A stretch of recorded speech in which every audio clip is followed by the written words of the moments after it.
To begin the knot, place the tag end through the hook or swivel.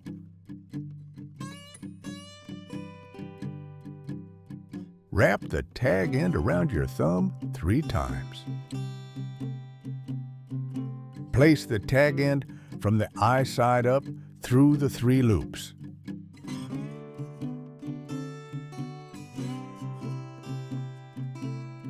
Lubricate and pull tight.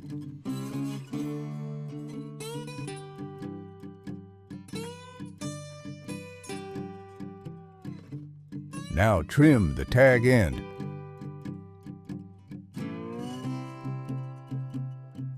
All done. The thumb knot is a quick and easy knot that I use for heavy monofilament line, sometimes referred to as the 3-turn thumb knot. Thanks again from Toba's Fishing.